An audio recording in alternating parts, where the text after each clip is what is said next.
Et bonjour à tous, bienvenue sur la chaîne de Callistas Moon, j'espère que vous allez bien.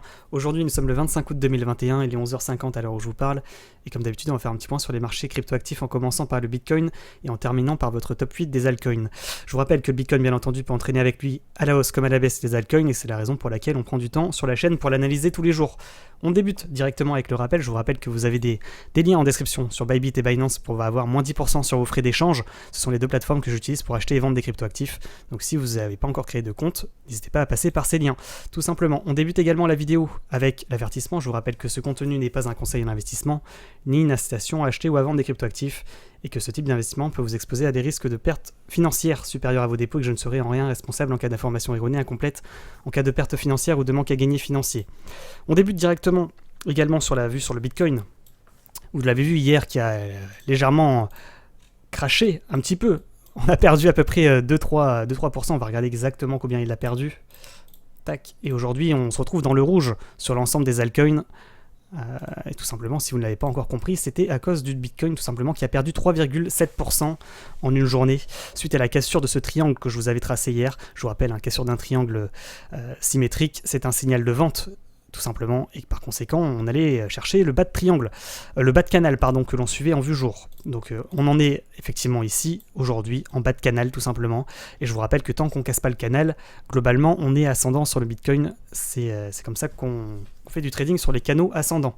Et je vous ai mis quand même une petite alerte hier soir sur Telegram en vous rappelant que si on cassait le bas de canal, quand même ce serait un signal de vente important, parce que je vous rappelle, ce canal il a été tracé en vue jour. Par conséquent, si on casse un canal ascendant en vue jour, c'est un signal de vente important. C'est un canal que l'on suit depuis le 21 juillet.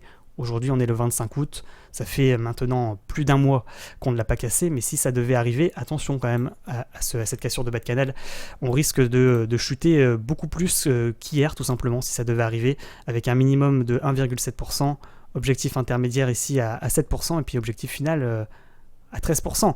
Et puis si on re-rentre dans le range ici, on risque d'aller chercher peut-être même le bas de canal. Donc attention quand même, parce que je vous le rappelle, si le Bitcoin y perd 10%, globalement les altcoins perdront 20 à 30%. Donc c'est la raison pour laquelle vous devez quand même analyser tous les jours, je vous le rappelle, le Bitcoin, pour savoir un petit peu, pour prendre la température sur les marchés. Il suffit de regarder sur la droite ici, en regardant les altcoins, pour voir qu'on est dans le rouge partout à cause du Bitcoin.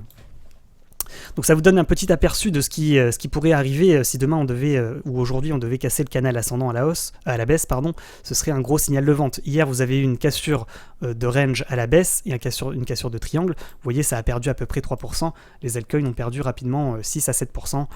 Donc là pour le coup, si ça devait casser le canal ascendant à la baisse, bien entendu ce serait assez alarmant.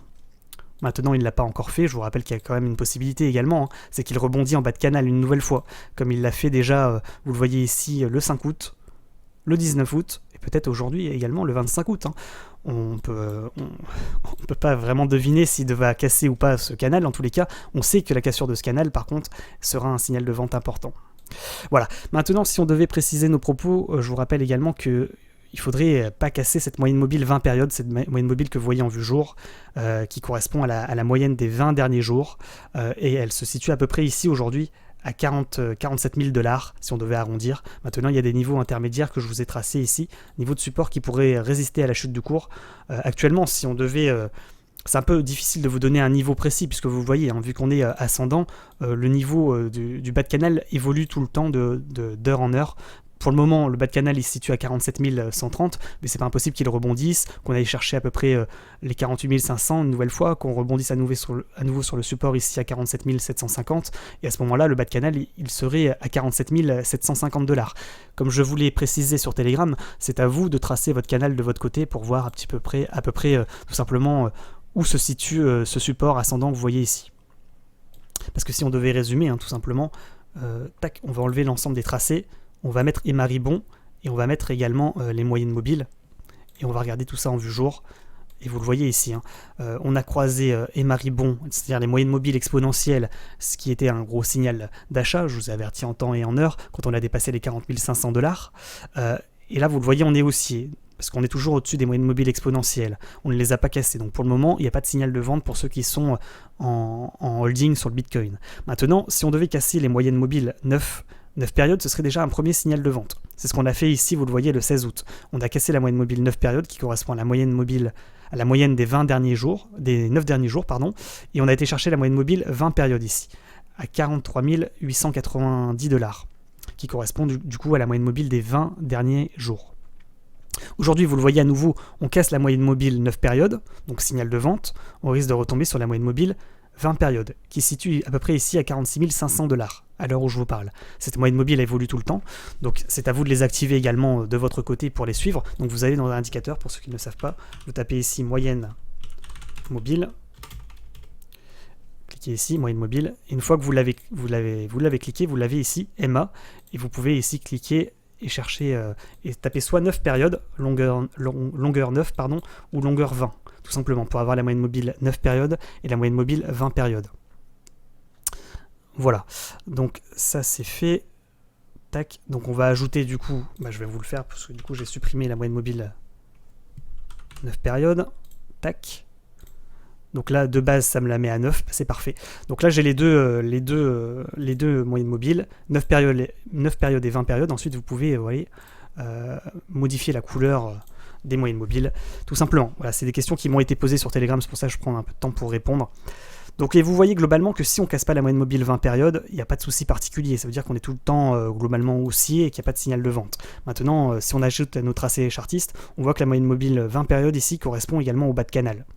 Donc ce serait pour moi cet élément qu'il faudrait suivre. Premièrement, vous tracez votre ligne de tendance haussière qui correspond au support ascendant du canal ici, tac, de votre côté, chez vous, tout simplement, pour suivre l'avancée du cours. Et puis vous activez la moyenne mobile 20 périodes. Et tant qu'on ne la casse pas, globalement, il n'y a pas de problématique sur le Bitcoin pour ceux qui sont en holding sur le long terme. Maintenant, pour ceux qui veulent... Effectivement, comme je vous l'ai dit sur Telegram, on reprend à la base. Je vous ai mis une analyse complète avec les niveaux de support à surveiller ainsi que les informations à suivre.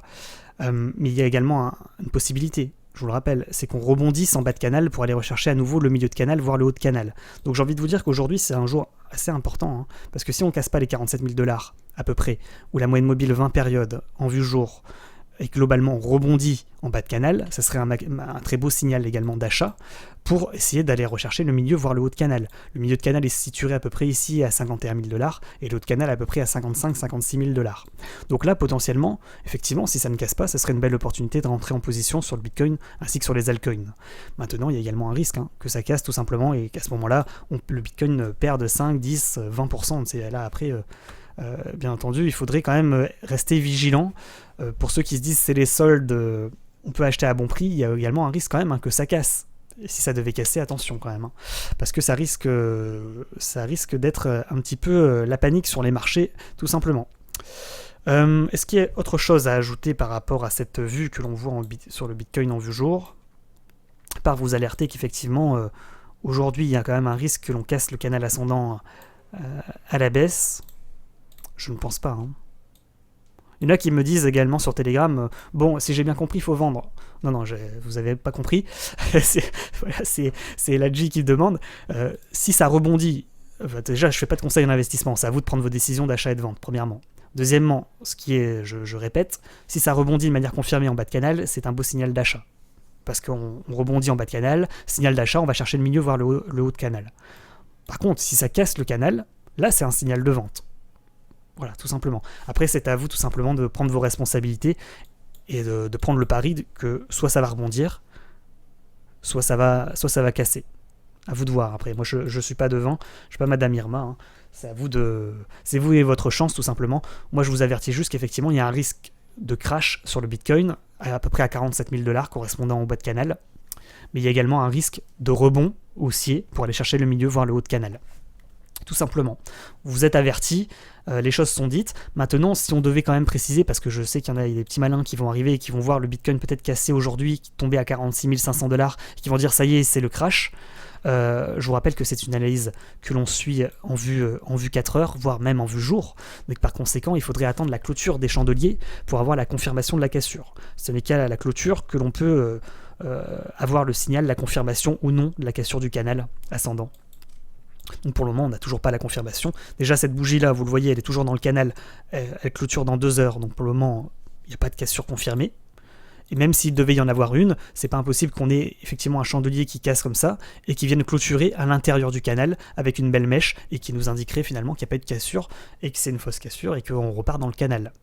Donc après, à vous, si vous voulez anticiper la cassure en vue 1 heure, c'est votre décision. Maintenant, si vous souhaitez anticiper des cassures de canaux que l'on voit en vue jour ou en vue 4 heures, en vue 1 heure, vous prenez un risque.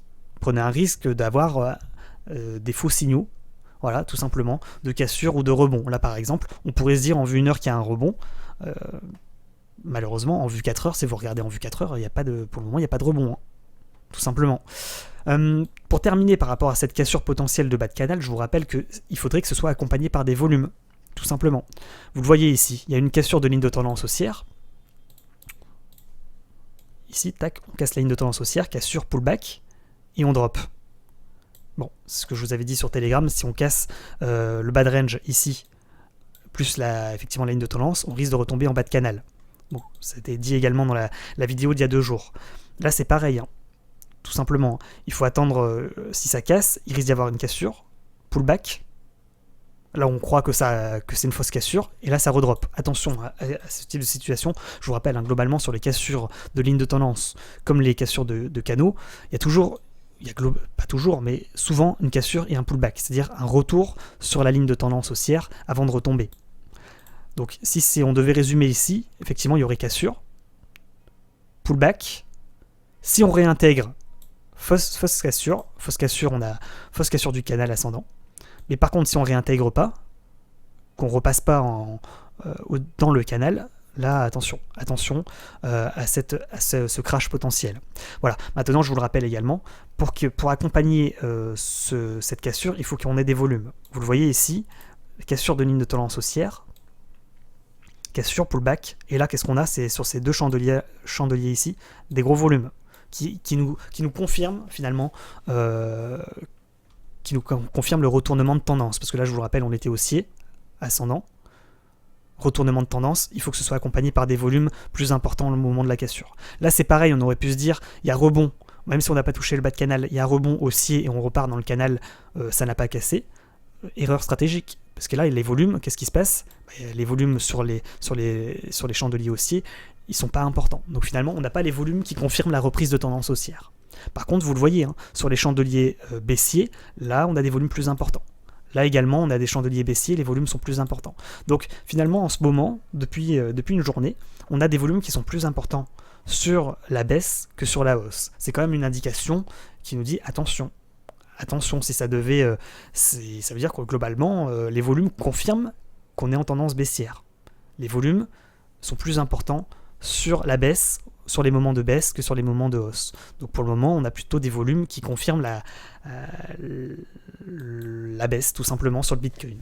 Maintenant, si on devait aller plus loin dans l'analyse, il y a également une possibilité. Je vous rappelle qu'une cassure de ligne de tendance haussière ou de canal ascendant n'est pas forcément un signal de retournement de tendance, c'est parfois un signal d'entrée en range. Donc là, je vous trace la ligne de tendance haussière que vous devez tracer chez vous. Si on casse, ça veut dire quoi? Entrer en range. Ça veut dire que soit on casse et on rentre finalement dans une sorte de rectangle comme ça. Ça veut dire qu'on latéralise, on rentre dans une sorte de rectangle horizontal. Donc ça, c'est une entrée en range. On commence à latéraliser, c'est-à-dire que la tendance n'est pas haussière, elle n'est pas baissière, elle est latérale. Une autre possibilité, c'est la deuxième, si on casse une ligne de tendance haussière, c'est tout simplement un retournement de tendance. On crache. Voilà ce que ça veut dire. C'est ce que ça nous avait fait d'ailleurs par le passé, je vous le rappelle. Hein. Je vous avais fait l'analyse, le rappel il y a maintenant, alors la vidéo il y a 2-3 jours, où j'avais dit, vous voyez ici, on avait un biseau ascendant. Donc pareil, on trace notre ligne de tendance haussière. Si on casse la ligne de tendance haussière, qu'est-ce qui se passe? 2 solutions.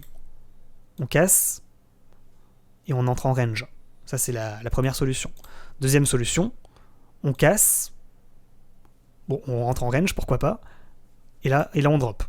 Attention, il y a 2 solutions. Soit en retournement de tendance, pouf, on crash et on drop directement à la rue.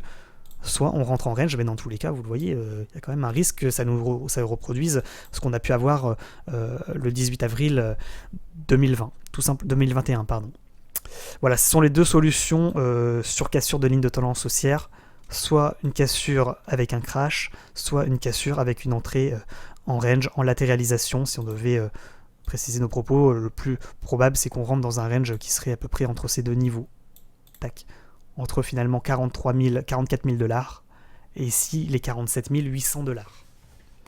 Voilà. Maintenant, il y a également une possibilité, je vous rappelle, c'est qu'on casse pas la ligne de tendance haussière, qu'on rebondit et on repart chercher un nouveau plus haut en milieu de canal, voire en haut de canal. Voilà, ne pas négliger non plus. Faut pas être pessimiste ni optimiste. Il s'agit de faire de votre côté également des analyses et de suivre finalement cette ligne de tendance haussière que je vous invite à tracer chez vous, tout simplement, pour suivre l'avancée du cours. Et puis ne pas paniquer, bien entendu, en vue 1 heure ou en vue 4 heures, alors que l'analyse est en vue 4 heures, voire en vue jour.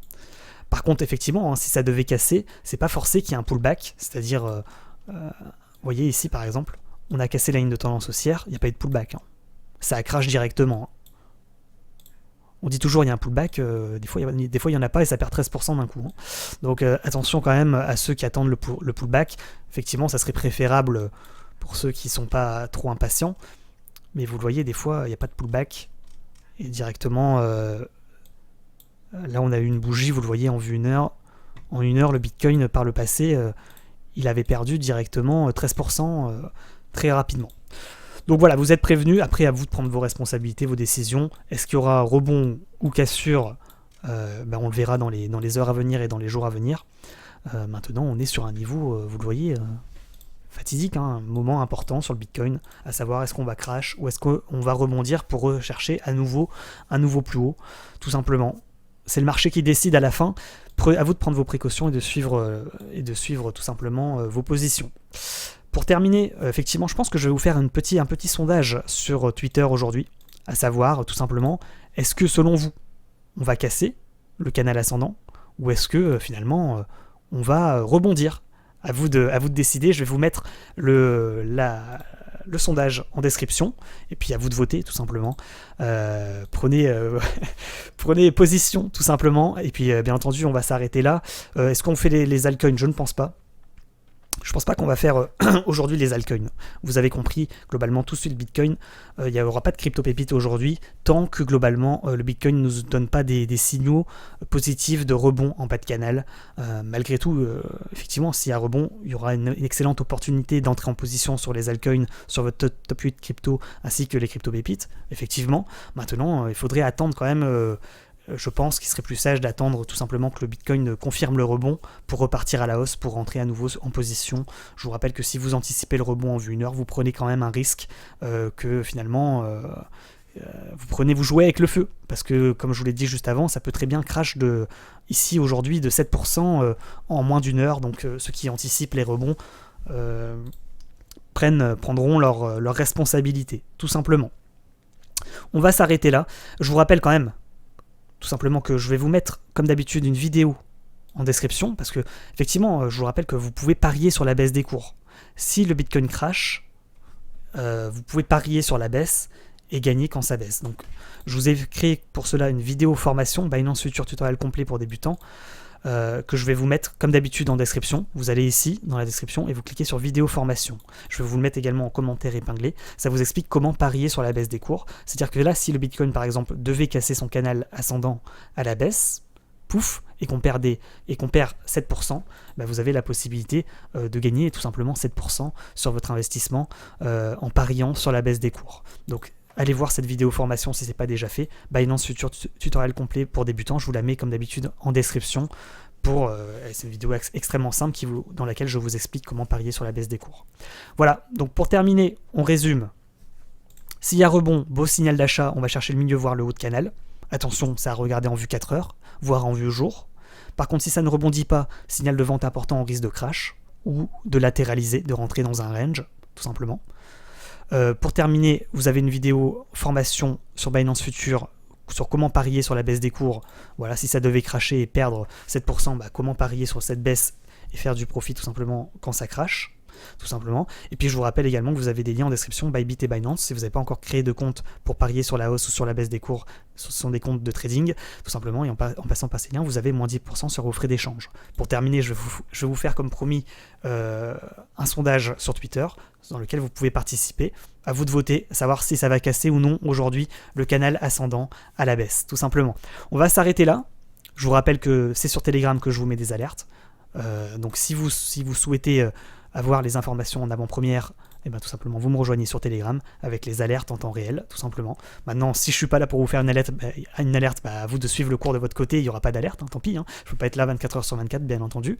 Maintenant, ceux qui me suivaient hier, on avait déjà été avertis de cette cassure hier de triangle symétrique, donc ils s'étaient avertis que potentiellement on pouvait perdre 3% sur le Bitcoin hier, donc à vous de me suivre sur Telegram. Puis je vous rappelle également que c'est sur Discord qu'on fait de l'entraide sur le trading crypto-monnaie. Trading débutant, trading initié, trading confirmé, n'hésitez pas à nous rejoindre. On est maintenant plus de 6 ou 7 000 tout simplement. Puis juste pour terminer également, je vous rappelle qu'attention, vous avez des personnes mal intentionnées sur YouTube, sur Telegram et sur Discord qui vous proposent des conseils en investissement, qui vous disent que vous avez gagné des cadeaux, des giveaways avec énormément d'argent. Tout ça, bien entendu, ce sont des arnaques. Ne cliquez surtout pas sur leurs liens. Maintenant, on essaie d'en ban tous les jours, de supprimer leurs messages, etc. Mais maintenant, ils reviennent tout le temps. Donc attention, soyez vigilants concernant ces arnaques qui sont répétées et qui arrivent tous les jours sur YouTube, Discord et Telegram. Attention aux faux comptes également, ceux qui créent des faux logos avec écrit Callistas to the Moon et qui vous disent que vous avez gagné de l'argent, etc. Ce n'est pas moi, ce sont des arnaques, je vous le rappelle. Faites attention, bien entendu, à votre argent et à vos investissements. On va s'arrêter là. Bonne journée à tous, bon trading, et puis on se retrouve demain sûrement pour une nouvelle vidéo YouTube. Ciao, ciao.